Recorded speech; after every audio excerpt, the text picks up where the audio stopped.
Yes. They are always checking. When is it going to come? How soon? You know, I'm counting down. I'm counting down.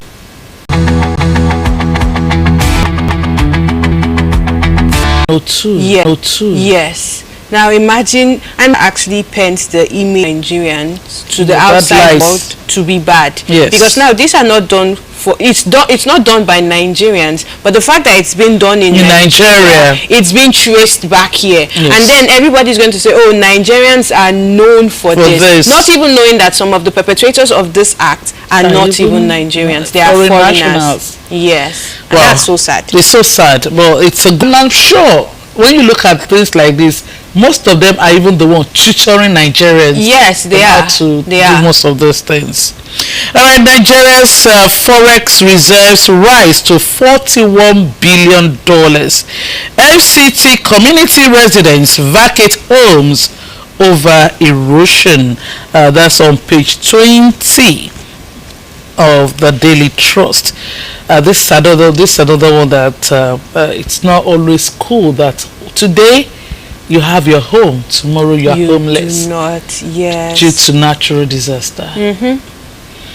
Man allegedly flogs son to death. Wow.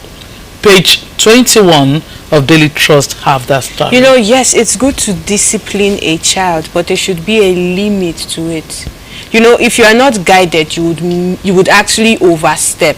Yes, you know the child did something wrong. I feel you can tell yourself, okay, I'm going to give the child maybe 5 strokes of the cane, and then he should go and maybe sit on the wall, or there are other things you could do. Yes, but not when you just keep flogging the child repeatedly without being guided, like, I'm going to just beat you.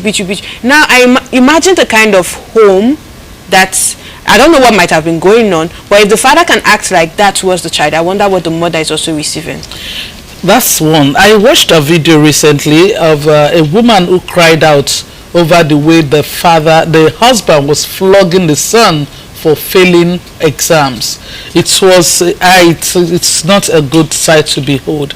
You need to have restraint. Like you said, children can be something, they can be handful. Yes. They can do some things that will make you, as parent, to say, how come? What did I do? How did I go wrong? Am I not trying my best? You're embarrassing me, you're disgracing me and all that, and you feel I need to do something. But flogging, I wonder what he used till the point of death. You know, the thing is, most times they feel like, oh, the child is pretending. He just wants me to stop, or she just wants me to stop. Maybe if I keep flogging that child, the child will wake up. They feel it's pretense. But sometimes these things actually do happen. That's why regardless of what it is, you as a parent should be guided. There's a parable that says you don't scratch your body how it itches you. You understand? So there should be a limit to something. The child is still your child. That child, if you love the child, I feel like there should be a limit to what you can do to that child. And that's why the issue of corporal punishment is always on the top burner. Yes. To what extent do you train your child? I mean, especially when it comes to disciplining your child. That's the word. How do you do it? It's everything, Ken. We also don't support the spare the rod, spoil the child thing. No, but there should be limitations to things. Don't overdo it. All right, so let's have the next one. Moving on to Nigeria Tribune. We have PDP crisis. Makinde talks tough. And we have a writer that says, when people go low or go into the gutters, I don't go with them, he says. Also, expresses readiness to reach out to the aggrieved as Southern leaders kick this own Lagos zoning meetings. Party not dead will offer better option in 2027, say Governor Diri and others. NEC meets on Monday to adopt zoning committee report. Also, Nigeria FX reserves hit $41 billion, highest since 2021. More of that is on page 5 of the Nigeria Tribune.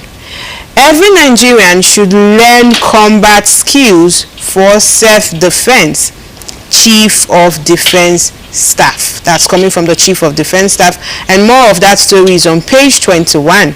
I think we should all learn that though. But then if you pass through the National Youth Service Corps, you should know one or two of how about you can defend yourself. Self-defense is very necessary and important. Okay, moving on. Why won't I be in supremacy battle? Why I won't be in supremacy battle with any Oba. That's coming from the Alafin, and details on that it's on page 22. Yes. Woman mistaken for kidnapper in Kwara killed in jungle justice.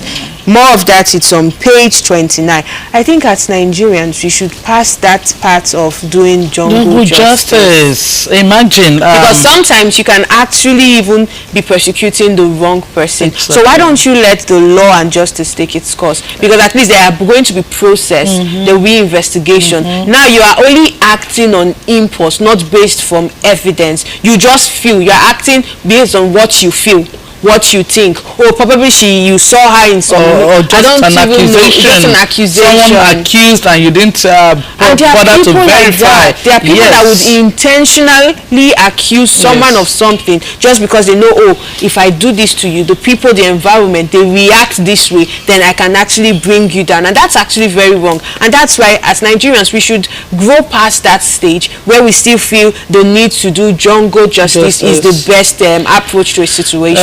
I think this also boils down to the fact that people don't believe in our justice system. A lot of people believe, oh, if we wait and take him out to the police station, they will waive it, or he or she will be released back into the society again, and they will keep perpetrating evil. But that's still not exactly. Because now imagine she's innocent and now they killed her. That's very bad. That's very sad. And I think they should actually do better. Okay, still on the Nigeria Tribune, on health, vegetarian diet can slash up to 45% can slash cancer risk by up to 45%, study shows. That means more. I think this is something that we know, more of veggies in our diet. Exactly, and more fruits. of veggies and fruits in our diet. It goes a long way. Because looking at our forefathers, they didn't have things like canned milk, canned that, canned fish, canned meat, canned beverage. We've done everything is canned, everything is preserved with preservative. But our forefathers, they ate fresh meals directly from the source, without preservatives or chemical. So of course it really shows that if we focus more on the eating vegetables and fruit, it will actually go a long way. It will go a very long way, really. In the past, you find out that our fathers live long. A whole lot of them live, and our mothers, you'll be counting 80, 91, because of the fresh veggies. And you just go to the farm and they plug fresh this, fresh that. But Oyibo don't take over the world. And then you saw that there were reduced cases of diseases and ailments. Nothing like cancer of this, cancer of that. Everything is now coming cancer. So I think it's also something we should try to include veggies in your meals. Okay, we will get our local government back. Coming from Adeleke, rallies PDP members for 2026 election. Details of that more of that is on page 4. ASU threatens fresh strike, rejects federal government's loan scheme. And the writer says mobilizes members for rallies across universities next week. ASU, I think this is the time. Well, I actually feel for the students, but then I know that it's for a good cause. They're actually fighting for the student, but then I feel for the students that need to go through this strike. Imagine you've been in school since 2020 for a 4-year course, and this is 2025 and you are still in school. So I feel for them, but then the struggle and the fight is for us all. Of course, it's for us all. Like I asked, I was on a program, I asked this question, a rhetoric question that I'm not expecting an answer. How long are we going to continue like this as far as education system is concerned?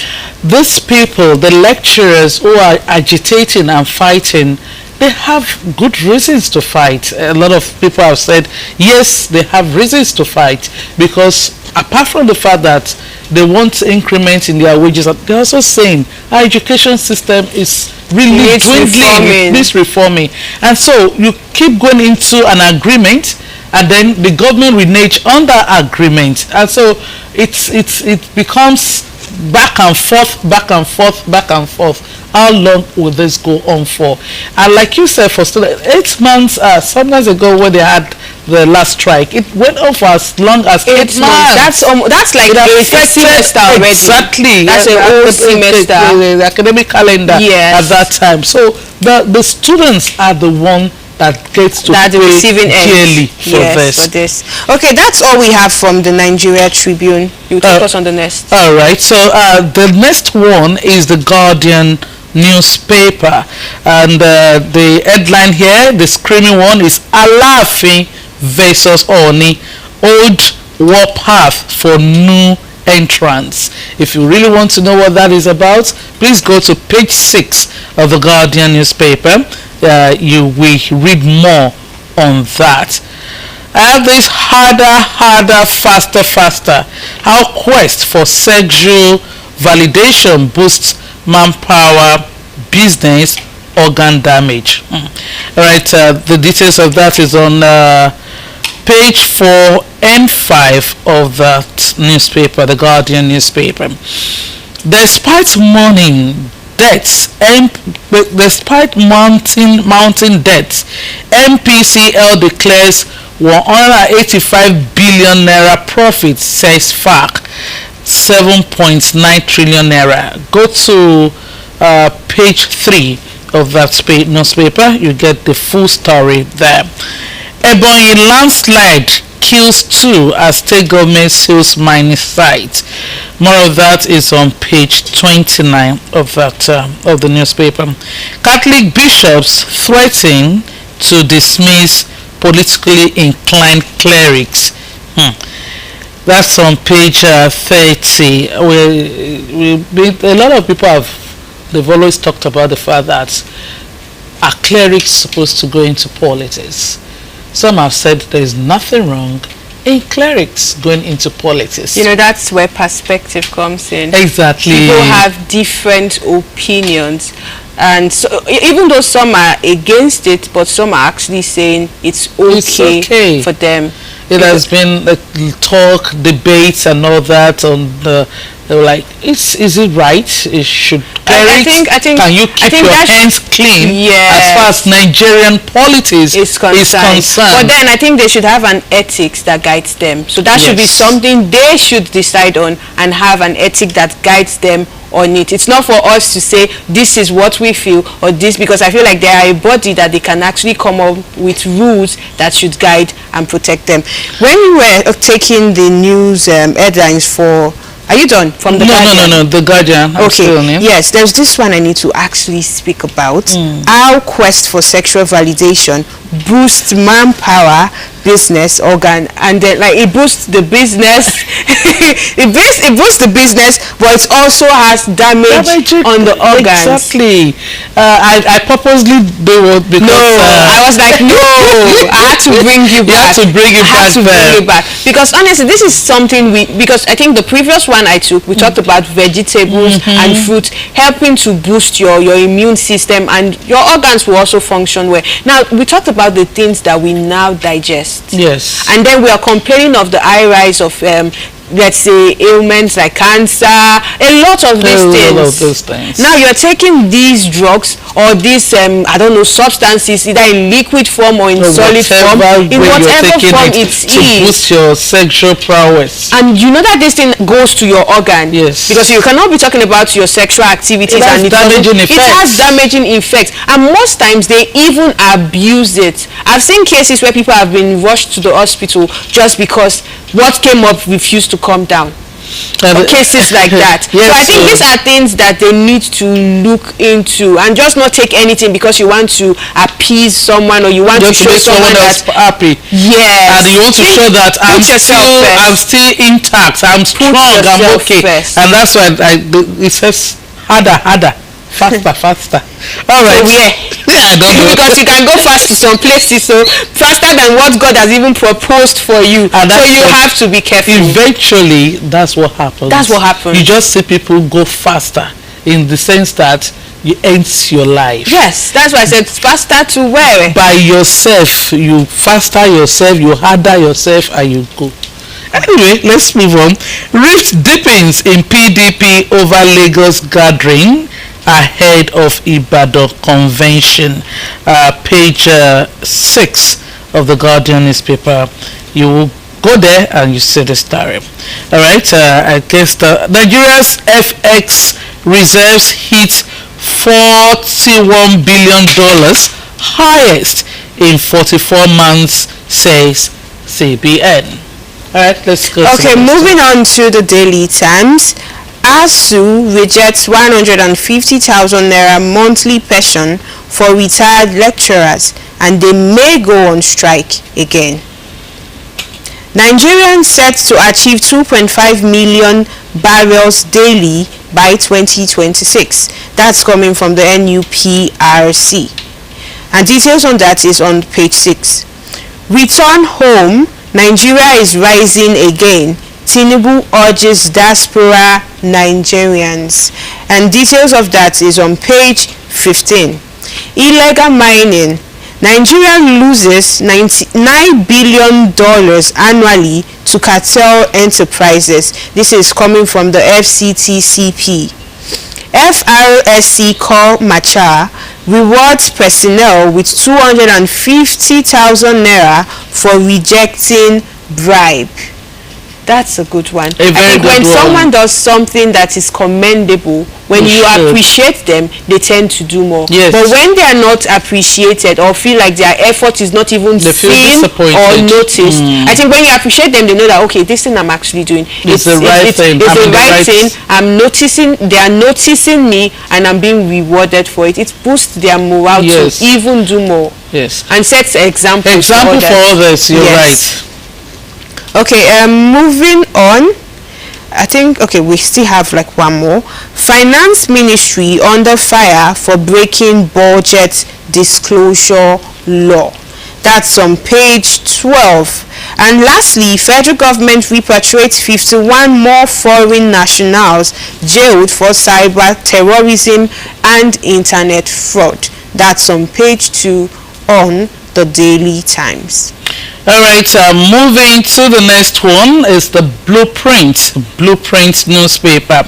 And we have this one, the headline: Nigeria's forest reserves hit record $41 billion high. And here are some riders to it. Trend represents 3.69% growth in less than 3 weeks. Another one, our nation's rise has begun. Tinubu echoes at TCAD 9. Well, this particular headline has been coming up in virtually the newspaper we have taken so far, and I think it's good news. It's something worth mentioning. If our forest reserves has risen to this point, and I love the fact that our president says our nation's rise has begun. That's a good one. All right, November convention threatened as PDP southern leaders disown Lagos meeting. Okay, Katsina villagers pay 50 million naira ransom, seek dialogue with the bandit. Page 13 of that newspaper. Go there and you see the full story. NICOM, police clamp down on suspected fake insurance policy sellers. Osun Osogbo beyond a cultural jamboree. This one is on sports. Nigeria's Nathaniel wins Lausanne Diamond League 400 meters hurdle. Well, congratulations to him. I like the fact that in sports we're still doing well, even though a few days ago the Tigers were defeated by Senegal, who took revenge on our Our men, they are Yes. basketball, the Tigers, because our women beat them in the final to clinch the record five but times. then we also did well. Yes, the previous. yes, the we previous did, one, we did. so- That's Yes. just it. Digital leaders worry over rules on interest rate control. Page 20 has that story. You can go there and you get the details of that story. Now Fund announces new guidelines on upkeep loan disbursement. That's also on page 9 of Blueprint newspaper. ASU rejects federal government's loan scheme, threatens freight strike. Well, we just pray once again that everything is resolved and they don't have to get to the point of going on strike again. Hajj 2026, no extension of Saudi Arabia deadlines. This is coming from NACOM as they tell stakeholders. Go to page 7. You'll see the details of that story there. Okay, moving on to the Daily Sun. PDP decides on FCT minister. The writer says, we won't go into gutters with Wike, says Governor Makinde. Opposition party chieftains meet in Lagos, insist on Monday's neck.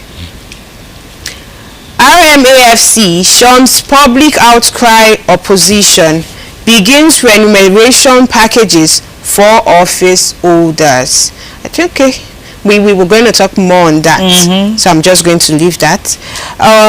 Not battered by multiple tragedies of banditry, ACF cries out. Details of that, it's on page 26 of the newspaper.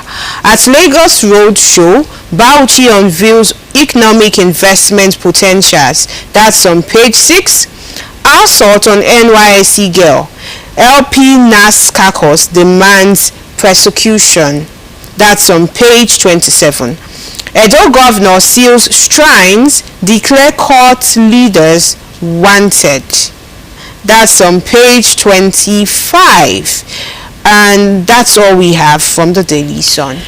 All right, our next point of call is the Nation newspaper with this headline: PDP convention threatened by leaders, battle over zoning.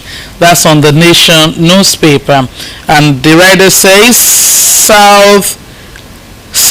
Southeast party chiefs reject Diri Makinde stakeholders Lagos meeting decision. Alright, Edo government steps up anti-cultism crackdown. Page 5 of the Nation newspaper has that story, and there is a writer, court leaders wanted. Wow, Edo State is known for cultism. And it's a good one that the governor is trying to tackle that, because the first step in tackling insecurity in a state where there is cultists and cultism is prone, I think that's the first thing that's to the do. first thing you should do. And then he is also going to shrines too. So I think they kind of work hand in hand, because most of those people, they said they have their backings from those shrines. So if you cut their roots, you can easily get them. That's true. Student loan disbursement hit 86.3 billion naira, says Nel Fund. And First Lady to empower 1,000 women today in Lagos. Page 5 of the Nation newspaper. You can find the details of that story there. And also we have be part of our steady rise, Tinubu tells diaspora Nigerians. And also CDA's terrorists thrive on funds from illegal gold mines. I think once talking about roots again, once the root is tackled, we'll be able to have a stable system. Yes. Mba restores Okpara's vision with rehabilitation of Hotel Presidential. That's on page 3. Okay, lastly on the Vanguard, insecurity aggravating pains in North. That is a lot, because I think there was one YouTube that talked about in Katsina they had to pay 15 million naira ransom and negotiate with the kidnappers. Insecurity in the north is just so much, it's bad, and I think they should actually look more into it. ASU threatens strikes, reject federal government's loan scheme. More of that, it's on page 9. Olu of Warri flags off Iwere Trust funds with 750 million naira. That's on the Vanguard, and that will be found on page 12 on the Vanguard newspaper. Climate change, how flood worsens Nigerians' healthcare woes. More of that story is on page 14 of the Vanguard newspaper. Still on Vanguard, health outreach brings joy to newspaper vendors in Lagos. Details on that, it's on page 13. Tinubu departs Japan for Brazil. That's on page 8. Process ongoing to name terrorism financiers in Nigeria. That's coming from the CDS, and details on that is on page 8. That's all we can take from the newspaper headlines today. Yes, that's our package on that segment of the show. We'll go on a quick break. We told you that we'll have a guest on the show this morning.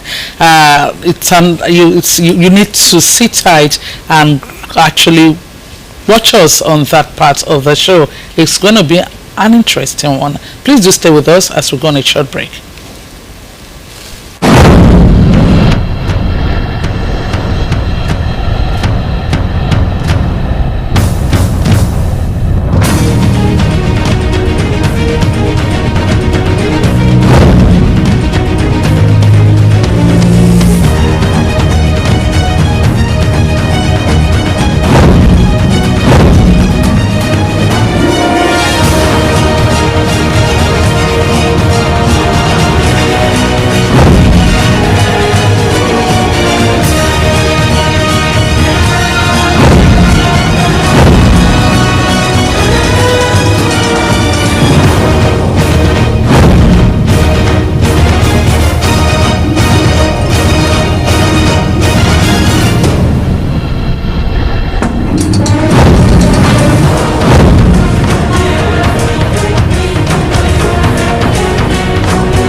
Thanks for rejoining us. It's still Perspectives on OSRC Television, and we're going to the next part of the show, which is our focus, where we bring guests to the show. And this morning we'll be celebrating tenacity. It says from slow pace to first class at 18. I told you should go nowhere because it's going to be an interesting one, as we have a very young lady in the house with us this morning who will be sharing her experience with us in the journey of education. If you get what I'm saying, it says from slow pace to first class at 18. I would like you to meet Morontowumi Akimbogun. Good morning, Morontowumi. Good morning. It's nice having you on the program. Thank you very much. Wow. When I also saw an article on the newspaper, and the headline also said from slow pace to a first class graduate at 18. So I had to take a second look at it. What is she talking about? What is this about? When I read that interview, I was so glad. It gladdened my heart. Wow. Because it actually says I have a daughter who, for me, I also feel education is she's picking up gradually, to the point that at her KG1 I had to ask the school to ask her to repeat that class because I needed her to pick up she's a slow learner kind of. But with your story, which you're also going to be telling a whole lot of Nigerians and those who will be watching us via online today, might inspire someone. And I think after reading, I got inspired. So, can you tell us what sparked your can you tell us about your early school years, okay, and the challenges you faced? How did you surmount it, and how were you able to get to the point you are in now? Okay, so during my early school years, I was naturally born a left-handed child. So as I was growing up, they started to correct me to my right hand, and I feel like that really caused a lot of issues for me because I had trouble adjusting. I was really slow, and even in my primary school, I was always the last to copy notes from the board.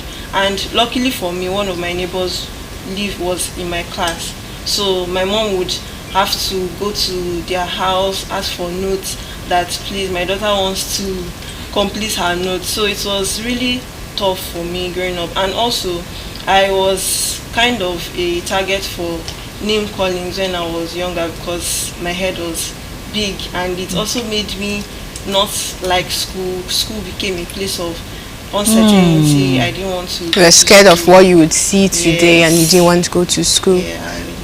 So how were you able to overcome these challenges? So I think the first thing was that because a lot of things really caused this kind of scars to my psyche, the first thing I had to do was to get out of my head and actually start working towards the things that I wished for. Because one thing is that this kind of thing can put someone in a kind of a cage. Yes. That your own personality can even become a cage to what you envision. So the first step for me was actually breaking out of that cage and believing that I could do so much more. Okay, and what role did your family, friends, teacher and mentors play towards helping you to come out from the box and not hide yourself in the shells? So my family, they have been of so much support to me, because even when I was growing up, I would be like, oh, they are making fun of me, they are making fun of my head. But my aunt even used to jokingly call me Okunche Iweala, because she was like, there's book, you have books in your head, don't worry. So yes, they really encouraged me. I had a strong support system, and even my sister too, because for a while in secondary school I still struggled with the same problem. As even to the secondary school stage? Yes, till my JSS3, I think I picked up from SS1, that was like my turning point. But even in junior school, my sister used to help me write my notes. Like some teachers would even call her that, come look, your sister, you need to help her. But in SS1, I actually decided that I need to change, I need to turn my life around. Like enough was enough, I need to take charge. Was there points where you returned to the left hand, or did you continue with the right hand? Yes, I did continue with my right hand, but till date I still use some, like I still do some basic tasks with my left hand. So sometimes when my mom sees me do something with my left hand, she will just jokingly call me lefty. Alright, let's hold on that thought. We'll come back to this as we quickly run to the newsroom for developing stories. Do stay with us. There is more in the offing.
Hello and welcome to Developing Stories. I am Obi Chukwemeka Uti.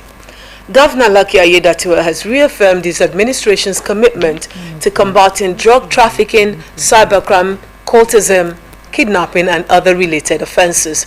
Aiyedatiwa made the statement during a courtesy visit from the United Nations Office on Drugs and Crime, UNODC delegation led by Cheikh Toure, country representative of UNODC Nigeria office. He noted that the state has consistently supported security agencies through intelligence gathering, prosecution logistics, and technical backing to strengthen the fight against crime. Toure commended the efforts of the Ondo State government in the areas of security, economic development, and youth empowerment, as well as explained that UNODC's mission is not only to engage at the national level, but also to work directly with states and local governments to ensure grassroots impact. Toure assured that UNODC would explore more partnerships with Ondo State to strengthen youth resilience, enhance prosecution capacity, and reduce the prevalence of drug abuse and other crimes. President Bola Tinubu has urged Nigerians to try a newly launched personal income tax calculator that estimates how much will be paid under the tax reforms his administration recently signed into law. In a post on his official X account, the president said the calculator allows citizens to compare the estimated tax under the proposed reforms with current rates and ensure a clear understanding of the impact on individual incomes. Tinubu said the reforms, which take effect from January 2026, are intended to establish a fair tax system, one that never punishes poverty or weighs down the most vulnerable. The Minister of Justice and Attorney General of the Federation, Lateef Fagbemi SAN, has denied any political undertone in the recent withdrawal of the case against the former Managing Director of Assets Management Corporation of Nigeria, Ahmed Kuru. Fagbemi, in an interview with newsmen at the sidelines of a top management retreat organized by the Federal Ministry of Justice, explained that in the case of Ahmed Kuru, there was nothing to try him for. What was involved was an investment in the name of AMCON. The minister, who said there was no sentiment and no emotions whatsoever in the case, added that in criminal law, one must not leave gaps. Justice Rahman Oshodi of the Lagos State Special Offences and Domestic Violence High Court, Ikeja, has struck out a 60 billion naira fraud case against the AMCON MD following the federal government's decision to withdraw the charges. Now talking security, the Chief of Defense Staff, General Christopher Musa, says the process of identifying and prosecuting terrorism financiers in Nigeria is ongoing, stressing that the matter involves legal complexities. The Defense Chief, who made the revelation in an interview, said terrorism financiers often rely on local operators who remit money into certain accounts. Musa explained that the local ones normally employ a few individuals, provide motorcycles for them, and those ones are remitting funds daily into some accounts which it's being tracked. The defense chief commended the Nigerian Financial Intelligence Unit for its role in exposing financial links to terrorism. Musa also revealed that the Department of State Services, DSS, the National Intelligence Agency, and other security agencies are working to track politicians financing insecurity. Meanwhile, the Chief of Defense Staff, General Christopher Musa, has advised Nigerians to learn combat skills to protect themselves in the face of danger. The Defense Chief, who stated this in Abuja, likened the acquisition of combat skills to driving, swimming, and other survival skills. General Musa said security is the business of all Nigerians, even as he urged citizens to be situationally aware of their surroundings to fish out strange and suspicious faces. The World Health Organization, WHO, has advised Nigeria to intensify efforts towards achieving universal health coverage, UHC, following a poor rating in key health performance indices. WHO Nigeria health economist Francis Ukwuje at the annual general meeting and scientific conference of the Nigerian Medical Association NMA FCT chapter emphasized that Nigeria should be achieving better outcomes in maternal health.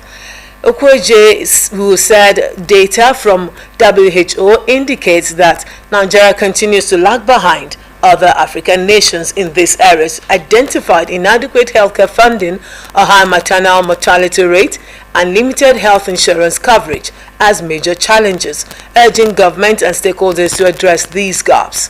He expressed optimism that the current administration's health sector investment program could help reduce maternal deaths, expand insurance coverage, and better protect vulnerable population. Ukwije called on health professionals and citizens to support President Bola Tinubu's healthcare reform blueprint, stressing that full implementation at all levels of government is vital to achieve lasting improvements. Finally, outside Nigeria, Pope Leo has declared today, August 22, a global day of prayer and fasting for peace, coinciding with the feast of the Queenship of the Blessed Virgin Mary. The Pope, in his announcement during his general audience in St. Peter's Square, said too many innocent lives are being lost and too many families are bearing the weight of wars that seem endless, especially in Ukraine, the Holy Land, and other regions facing armed conflict. Against this backdrop, the Pope's call is a spiritual response aimed at awakening both conscious consciousness and actions. He urged the faithful to participate through fasting, prayer, and acts of charity, stressing that these spiritual disciplines are not symbolic gestures alone, but catalysts for change. As reported by Vatican News, the chosen date, August 22, which is today, coincides with the liturgical celebration of the Queenship of the Blessed Virgin Mary, a feast that honors Mary as a figure of intercession and peace. And that's it on Developing Stories, but don't go away. As perspectives.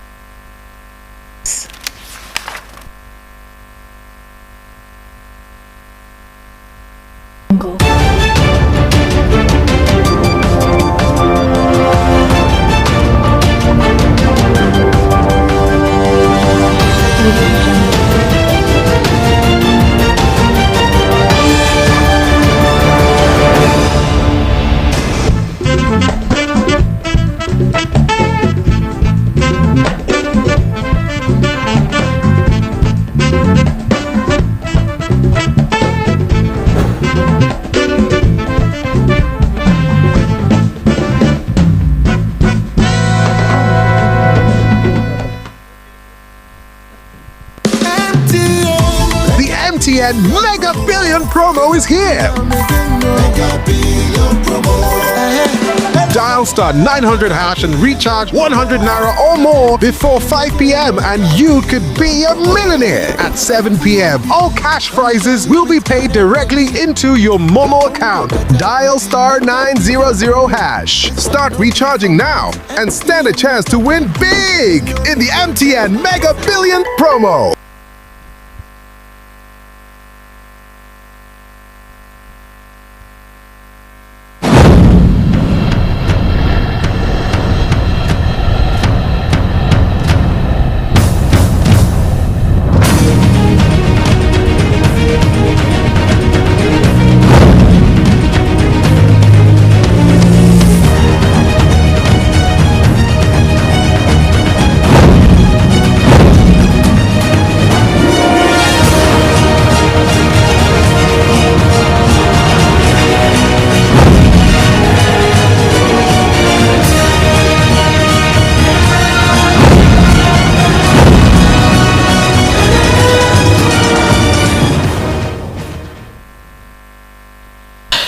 Many thanks for rejoining us. It's the Perspectives on Osrc Television, and back to our focus of the day. It's the young lady who did exploits in our education. She started as a slow learner and eventually graduated with a first class. We'll get to know what course of study what was her course of study. Her name is Murun Tudu Akimbogun, who is still with us. We started our interview before going to the newsroom for Developing Stories. Murun Tudu. So let me ask, can you tell us your primary, secondary, and the university you attended, and of course your course of study in the university? Okay, for primary school, I attended Ulfumlayo, then I transferred to Best Solution for my last 2 years.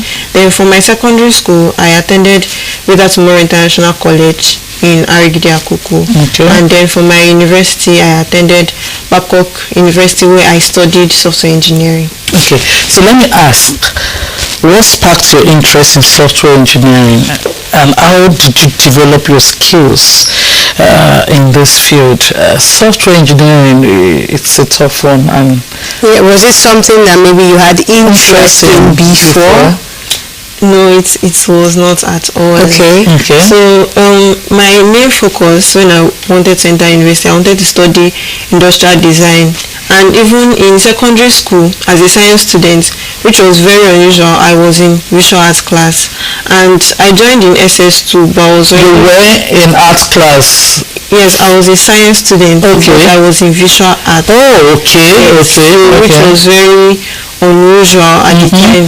So I already had it in my mind that I'm going to study industrial design, and I was very interested in art. I used to study a lot of, because my dad was a professor in industrial design, so I used to study a lot of his books, and I love to draw too. But then when I was about to enter university, with the COVID delay and ASU strikes, and it just showed that if I were to go for industrial design in FUTA, that I was going to have to wait for a while. Yes. And then I tried to look that, are there other schools that do industrial design, and all the other schools that do industrial design, they were all federal schools. So, and also for some words of encouragement from my from some of my dad's mentees. So we ended up settling on software engineering for backup. And initially I was not on board with the idea because I had already tried a coding class like maybe 2 years back. My mom saw it. It was an initiative by my church, and said, I could enroll in it. I said, okay.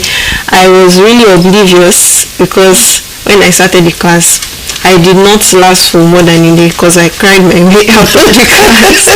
It looks difficult. It's so complex for me. So when finally decided that, okay, I'm going to change to software engineering, I kept sighing. I was like, okay, I would try my best. So before I entered school, I started studying some of the concepts. And looking back now, those things that I was studying, they were very basic, but it took me months to actually comprehend them. And so when you started studying the course, how was the journey like for you? Because you had your first year, second year, and then to the final year where you came out with, should I say, flying yes. Yes, so from my first year, my main goal was to hit the ground running. So immediately I started reading from the beginning of the semester. I started trying to become better, improving myself. Like even after classes, I would watch YouTube videos. But was it still looking complex? Yes, it was. And even though I was still really quiet in 100 and 200, but it got to a point where even my lecturers I used to take programming even noticed me, despite the fact that I didn't talk in class because of all the efforts that I was putting in. So that's how it went. So now of late JAM came up with the fact that you must be 16 before you are admitted into the university. For you, how did you find the transition from secondary schools to tertiary education? Okay, so how did I find my own journey? Okay. So especially the fact that you started at 15. Yes. And then it's like you are leaving home for the first time. Yes. You're going far from the state that you're used to. You're moving to another state, to a school that you've never been. Mommy, daddy, siblings, they are not around. You understand. Even the friend you were getting notes from is not around. So how did you cope? How did you see the environment? Was it something you were like, where am I going to start from? I've never left the house and this is like a fresh start. So how were you able to cope with the environment and seeing and meeting new people? Okay, so for me that kind of journey actually started from secondary school because I attended a boarding school. Okay. For me going to university was just like another form, though not a boarding house, but it's boarding house already made me get to the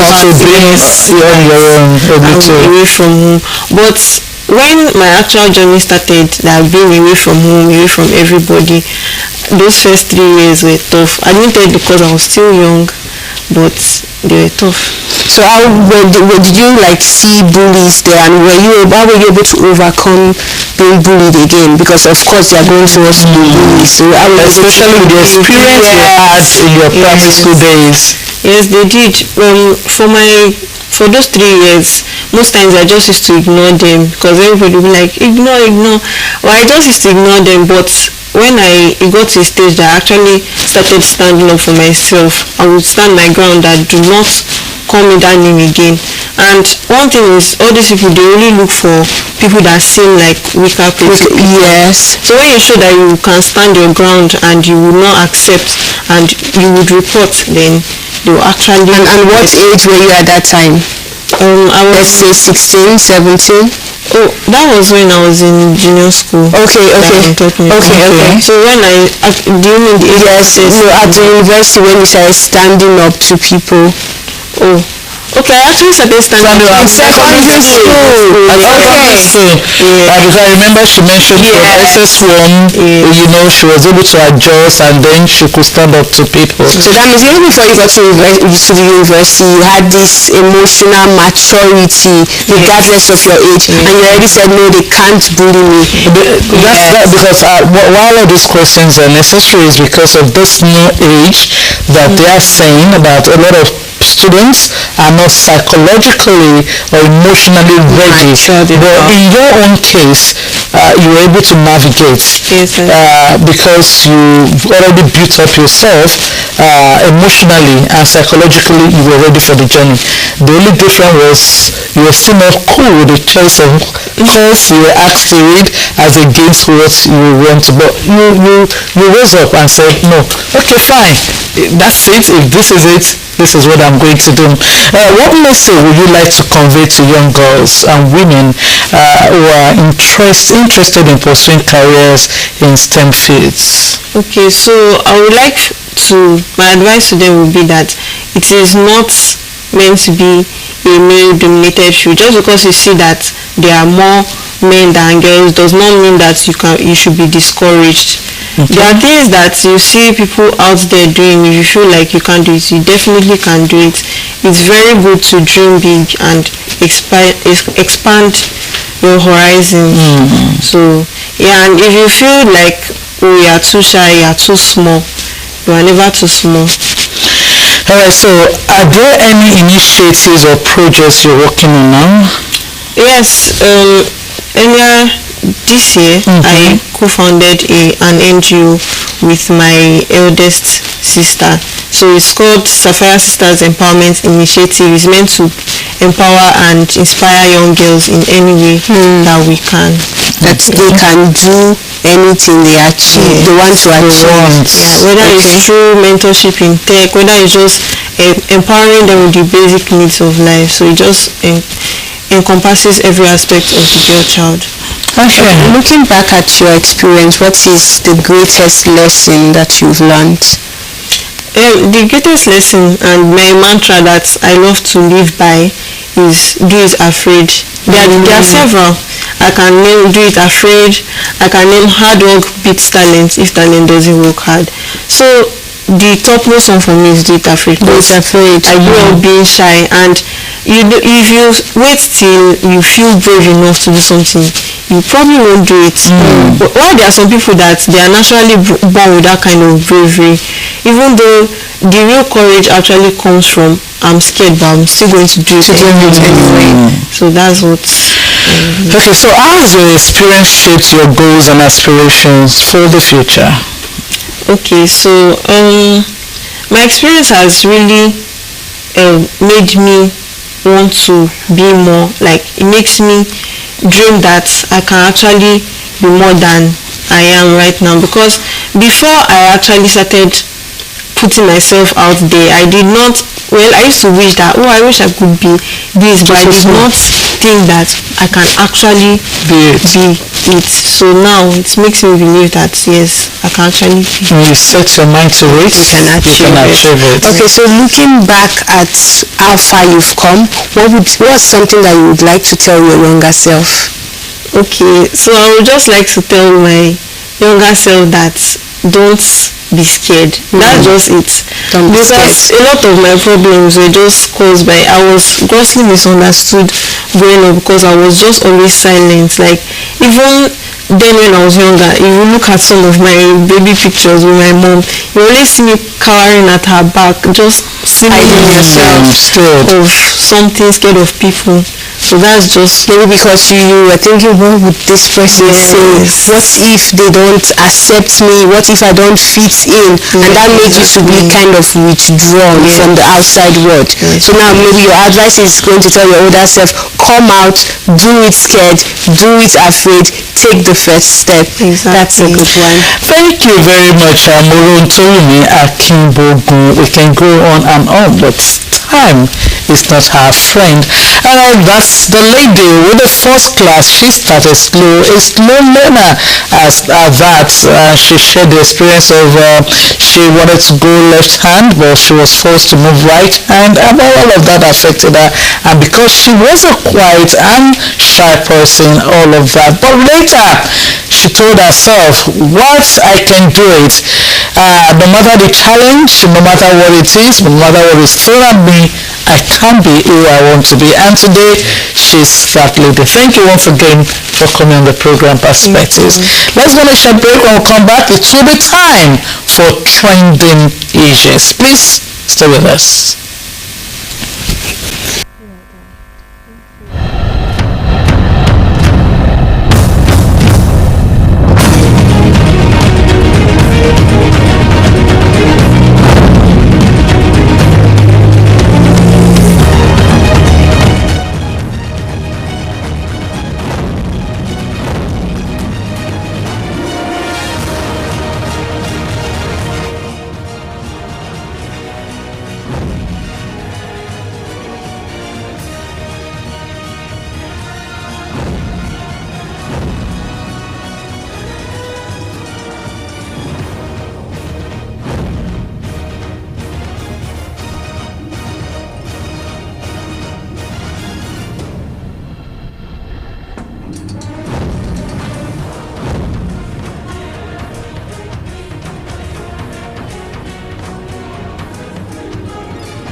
Fashiranti was born on May 11, 1926 in Ushu, a proud community within Akure land. He has lived nearly a century of influence, service, and unshakable moral leadership. A nationalist, Awaist, teacher, and Yoruba statesman, his life reflects the enduring values of the Yoruba concept of Omoluabi, wisdom, humility, and uprightness. Though raised in Ushu, it was in Akure, the capital of Ondo State, that his legacy took deep roots. He became one of Akure's most illustrious sons, not only for his achievements, but for his principles. Fashiranti's academic journey took him from primary school in his village Ushu to Ondo Boys High School, then to Yaba Higher College and to University College Ibadan, Nigeria's premier institution at that time. Abroad, he earned a diploma in education at the University of Hull and a master's in educational administration from Maguire University in Australia. He spent the best of his early years teaching and building schools, driven by a belief that education was the foundation for national development. He served as a teacher and principal in several schools across the Old Western region. Upon retiring from public service, he founded Omolere Nursery and Primary School, Akure High School, and St. Francis Academy, named after his late wife, Frances Awoshika.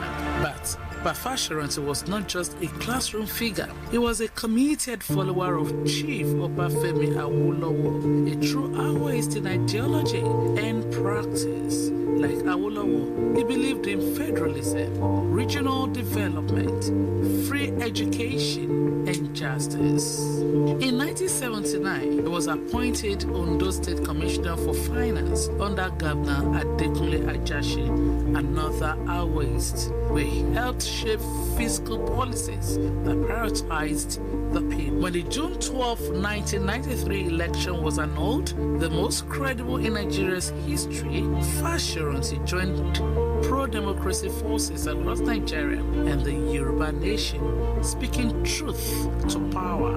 He was a strong pillar of the Nadeko movement in Afenifere, the platforms he used extensively to voice his resistance against military tyranny. In 2008, he became the national leader of Afenifere, where he preached unity, accountability, restructuring, and the preservation of Yoruba identity. Under his calm but firm leadership, Afenifere remained Nigeria's conscience even in turbulent times.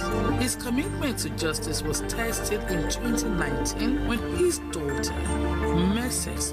Funke Olakunri, was tragically killed by suspected herdsmen on the highway. Even in grief, he chose the path of peace, calling for national reform, not revenge. In 2021, at the age of 95, he stepped aside from Afenifere leadership, demonstrating once again that power for him was never about position, but about purpose.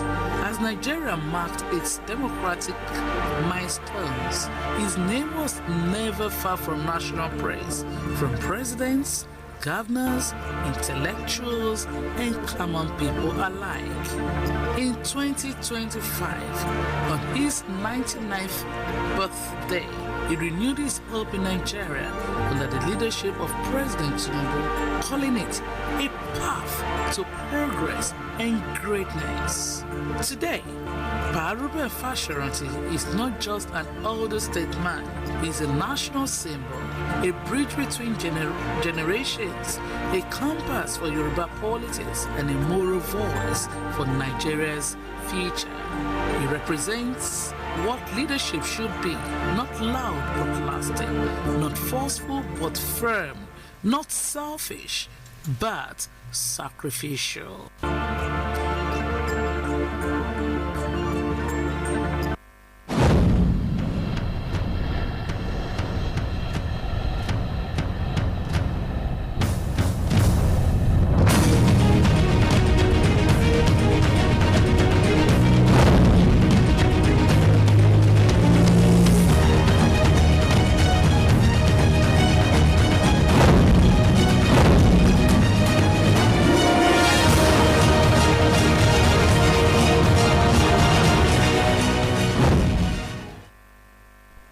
Welcome to the last lap of the program. That's where we talk about what is trending, the stories that is trending. All right, starting with this, the Revenue Mobilization Allocation and Fiscal Commission, REMFAC, has commenced a strategic retreat in Kano State aimed at harmonizing reports in the bid to review the remuneration packages for political, public and judicial office holders across the country. Declaring the retreat open, the chairman of REMFAC, Mohammed Usman, who also serves as the federal commissioner representing Gombe State, explained the importance of the assignment to the stability and growth of Nigeria's governance structure. Usman reminded the participants that the 1999 Constitution, as amended, empowers the Commission to determine appropriate remuneration for political, public, and judicial office holders at all levels. He noted that the Commission had earlier taken some steps towards the review of the remuneration package to reflect prevailing economic realities. Speaking further, Usman disclosed that the committee was directed to harmonize the earlier report and subsequent addendum into a single document to provide a clear and comprehensive framework for implementation. He appealed to members to bring their diverse experience and knowledge to bear, stressing that the retreat must produce outcomes that are balanced and beneficial to all. Recently, the news was there that salary increments for and a lot of reactions coming from ADC saying that why is this going? That it's misplaced priorities. That because we still have lots of Nigerians that are struggling, that are suffering. Why is the focus not on them? Trying to boost the economy first before maybe thinking of what is coming to us. And I think even Peter Obi also reacted. Yes, he also reacted. 100% salary increase for the president is too much, and it's too much. And especially with the economic challenges that people are tightening their belt. People are hungry. There's hardship everywhere. There's inflation in food. Prices of food are on the rise, and yet they are talking about themselves, and so quite a lot there. The meeting that is being held. Let's see if I don't know why the thought of increasing salary, and I think by political office 100%. That's too much. It's more like saying times 2 or what they are getting initially. And I guess that's where the reaction is coming from. The fact that it's 100%. If maybe it was less, maybe the reactions won't be this much. Because a lot of people, even from X and all, they're like, they've seen presidents of countries that would even cut their salaries to and invest it in some sectors of the country. Yes. So why is it that our own government, they are not doing this? Instead, they're looking for how to even get more and not even trying to fix the situation of the country and make living for the citizens even bearable. Yes, I know that gradually, like we read in the dailies this morning, the fact that economic is improving, and the fact that we had a 44% increase in Forex and all that. But for God's sake, let it reflect. Yes, we can do. Let it reflect in the lives of the citizens first before you start thinking of increment. We never increase salary.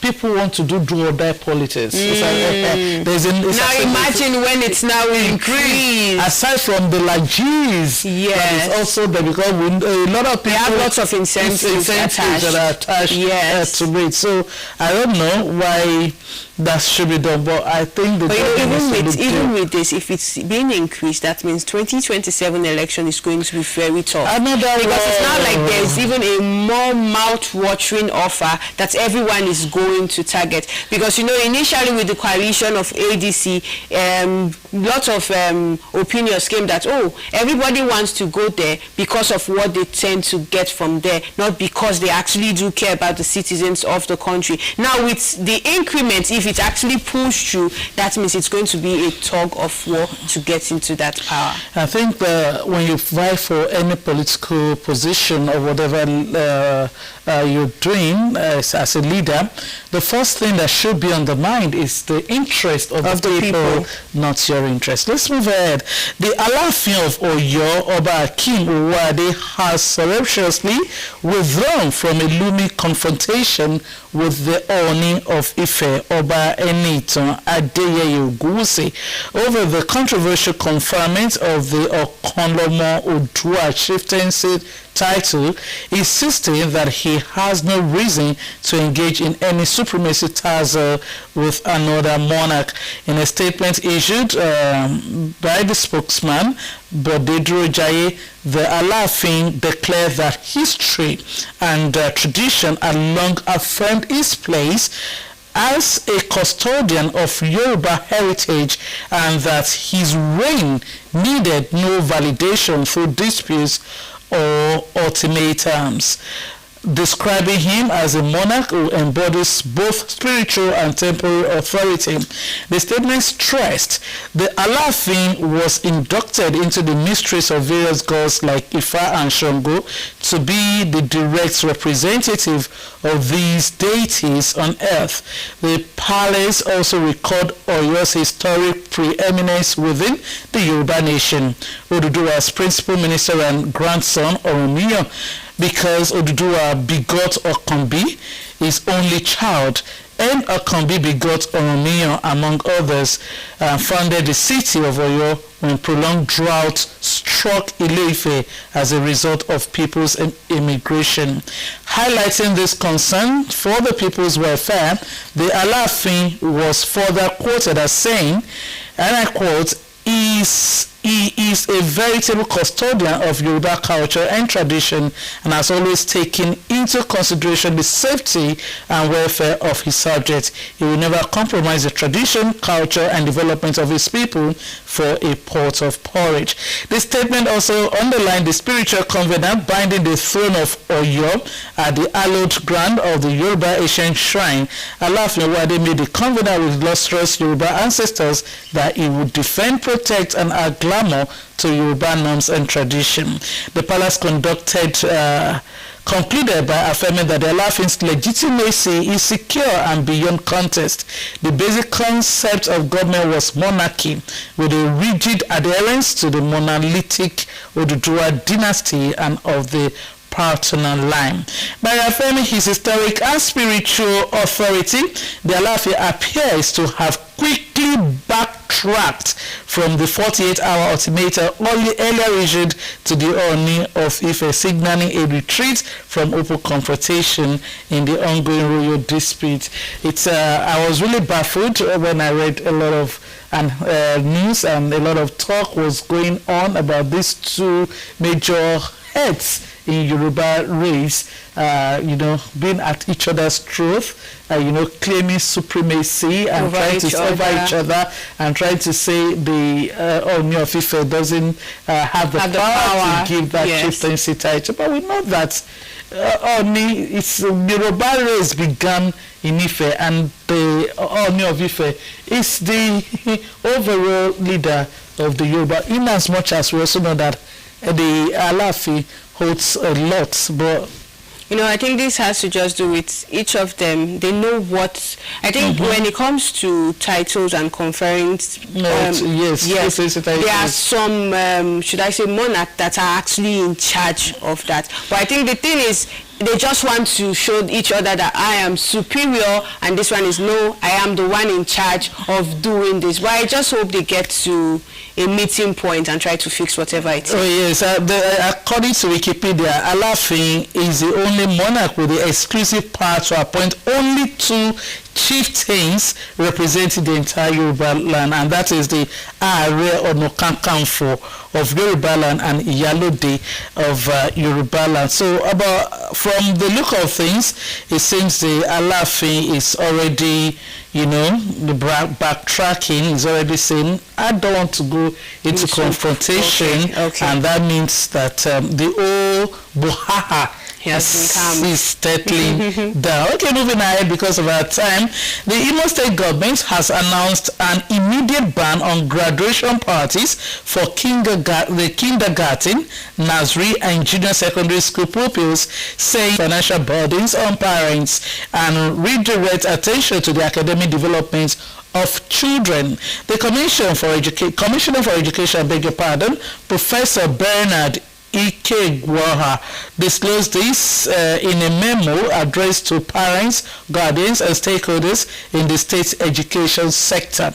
He also directed school proprietors to stop the annual change of textbooks. I know this will interest parents really, which he described as financially draining and destabilizing for families. According to him, the decision forms part of new policy designed to promote a more focused and efficient education system that benefits students, parents and the wider society. The memo dated August 15, 2025, titled Policy on Education for Public and Primary and Secondary Schools in Imo State, stated that the policy takes immediate effect. We'll pause to watch this video, especially as the Edo State Governor has also said the same thing, that there's a ban on parties and proms. That's the video on air that you're watching now. That was a prom graduation in secondary school. SS3. Yes.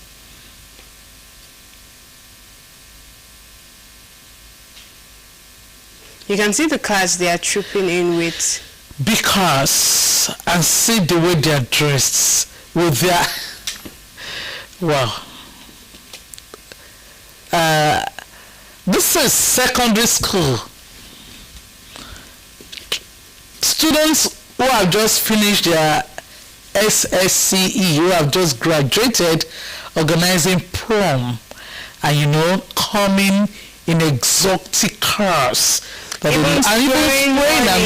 throwing money around. You can see the hairdo coming in with their girlfriends.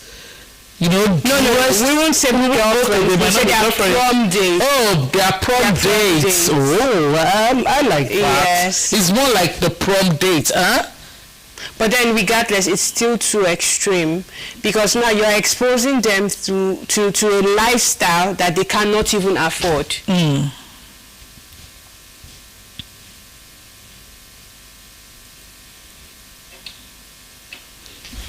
Okay, you're exposing them to a lifestyle that they cannot even afford.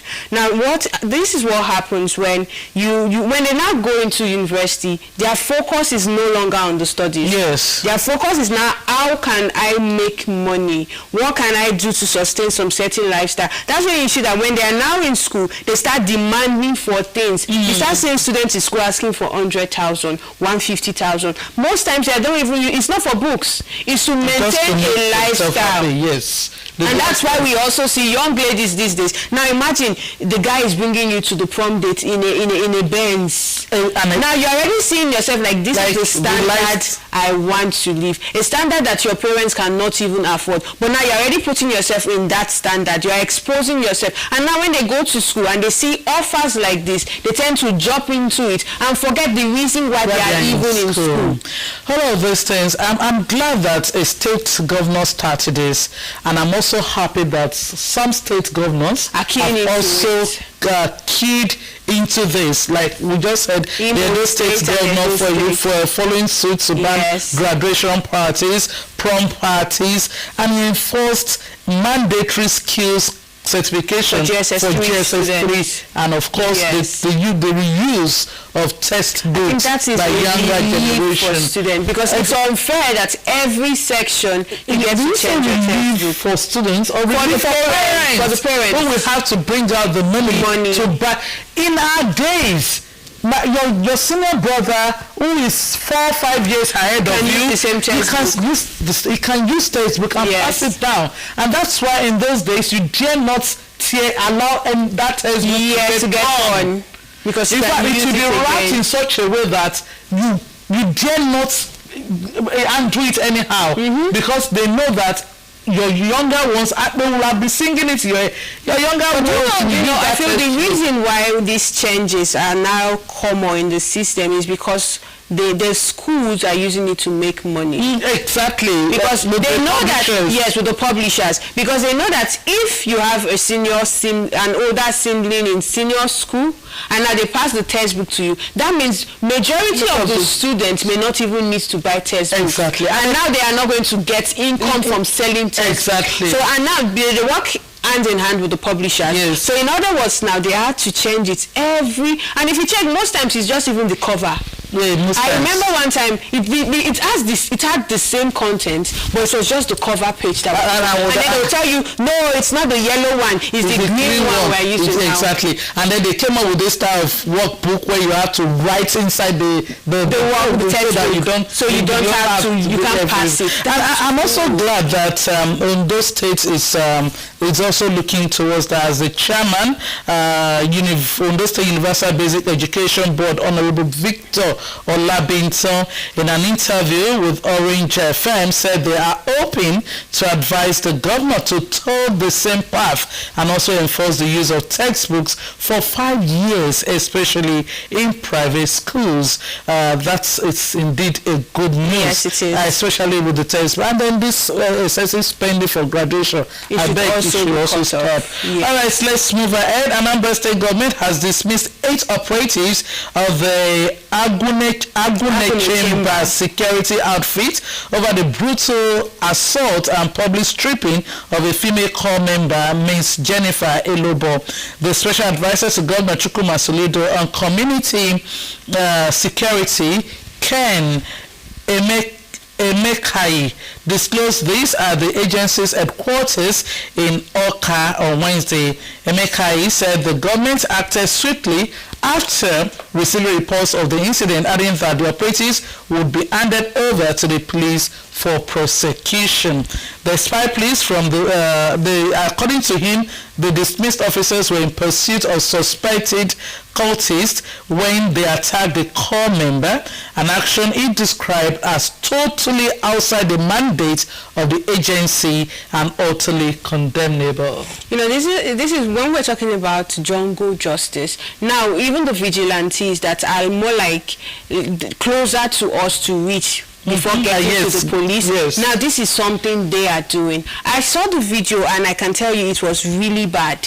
One was seen pulling the lady by her clothes, and with the struggle the clothes got torn on her body. And of course she's at home, so she was not like fully clothed. So immediately they took off the one she was wearing. She was half naked, and then you needed to see the slap from these men. The slaps were coming from high above with so much strength, and she was even screaming, please, please, please. She's a corps member. Clearly she doesn't even understand the language around there. But the only thing she could just say is, please, regardless of whatever they're doing, please, please, please. Well, I'm so happy that they've been arrested, because now a vigilante should also protect you, just the same way a police should protect you. And before you get to the police, the first people that should even protect you, because they seem to be closer to the community, is the vigilante. And now they are seen perpetrating such acts. How can you even? And the people around let's say the neighbors, they could not even do anything because these men are armed. If you try to talk, they'll probably include you. The thing is, if they can even beat a lady up like that, now imagine what they will do to a man. Exactly. But the good news is that they've been caught. Yes. And they've been. They are going to face the charges. They're going to face charges, and I like what the state government did in that regard. Yeah. There should be, human dignity. It's very important. You don't have to treat a lady with such disdain. I think even a lady or a man. Even if she is a suspect, you still not treat them like that. Exactly. I think that's what the police do. Even when they catch a suspect, they take them into the van and take them to the station. So even if she was a suspect or she was being accused of something, that's not a civil will to act. All right, Nigeria Civil Aviation Authority has said that all mobile phones must be completely switched off. Nothing like during flight takeoff and landing. The Director General of Authority, Captain Chris Najomo, said this during a stakeholders meeting themed National Civil Aviation Security Committee meeting in Abuja. He declared that all passengers must now completely switch off electronic devices during flights, ending the long-standing flight mode practice.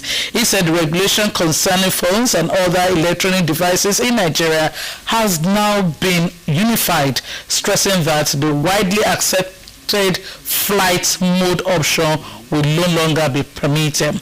Rejecting the use of flight mode, is stressed there is nothing like flight mode any longer, must be switched off. Nigerian air operators are therefore required to amend their operations manual to reflect these requirements and submit to the NCA for approval if different from this resolution.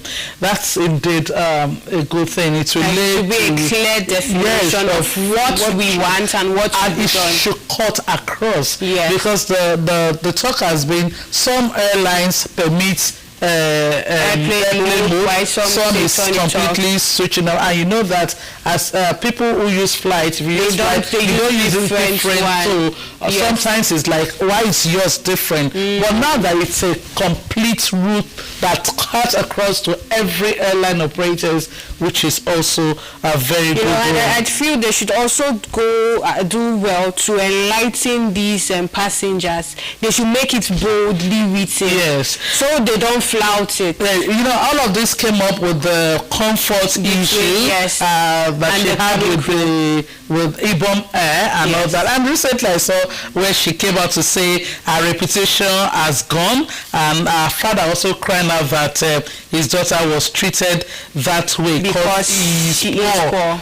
But then my question is this: even before she had this issue, you need to go to her TikTok page. You need to see some of her pictures that she put online. She's already half naked. That is on her part. So I think maybe she coming out and say that her reputation has gone. That she can't go out anymore. Never there. But coming from the father's perspective, I would say he felt that way in terms of how the case was handled compared to Kwam 1.